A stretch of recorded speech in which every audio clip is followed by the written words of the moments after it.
Ladies section से कुछ question से आए हैं।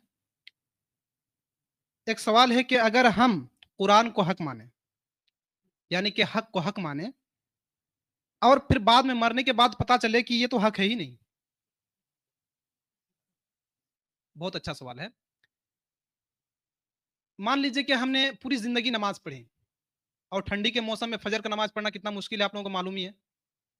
पूरी जिंदगी हमने नमाज पढ़ी, रोजे भी रखे, सिर्फ फर्ज रोजे नहीं, रमजान के रोजे नहीं, मैंने नफली रोजे भी मान लीजिए रखे, हज भी किया, जक़ात भी दिया। भाई दौलत कितना, इंसान के अंदर कितना मोहब्बत होता है दौलत की, उसको भी लुटा दिया। अब फिर मरने के बाद पता चला कुछ है ये नहीं है, तो क्या होगा?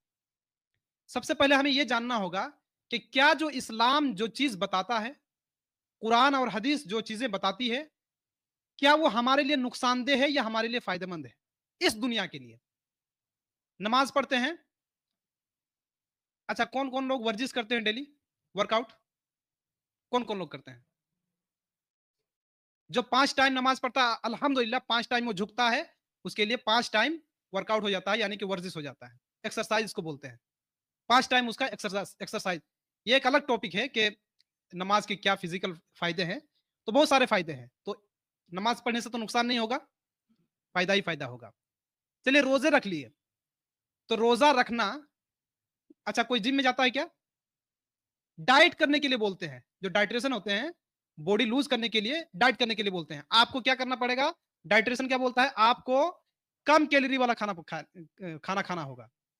कम कैलोरी वाला क्या? जितने भी चटकदार चीज हैं वो साइड में, केक नहीं खा सकते हैं, और फ्राई की हुई चीज नहीं खा सकते हैं, ये चीज नहीं खा सकते हैं, वो चीज।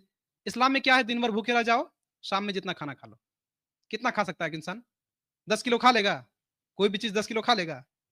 नहीं खा पाएगा। जितना खाना है उसका जितना कैपेसिटी है उतना ही खाएगा। तो कम से कम दिन भर वो डाइट में रहा। तो डाइट करना फायदेमंद है या नुकसानदेह? फायदेमंद है। नमाज पढ़ता है, वो एक्सरसाइज भी होता है उसका। डाइट करता है, यानी कि रोजा रखता है, उसके लिए डाइट का काम होता है। जक़ात देना, माल दौलत हम लोग चैरिटी में देते हैं ना। जो लोग एथिस्ट होते हैं वो लोग भी तो पैसा खर्चा करते होंगे कहीं पे, डोनेशन देते होंगे कहीं पे चैरिटी। तो अगर हम दे दें तो क्या हो गया? इसके बाद हज करते हैं, हम लोग टूर पे जाते हैं ना, वर्ल्ड टूर पे।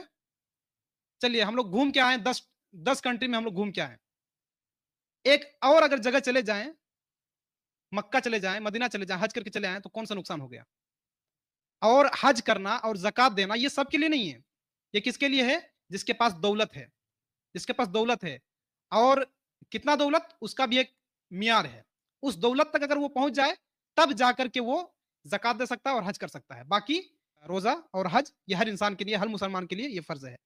तो जब हमारे लिए वो फायदेमंद ही है, और सारी चीजें, सिर्फ यही सारी चीजें नहीं, रोजा नमाज हज ही नहीं, बल्कि पूरी जिंदगी, अगर हम पूरी जिंदगी का जो वे ऑफ लाइफ देखें कुरान का, और तरीका देखें, तो वो हमारे फायदेमंद के लिए है।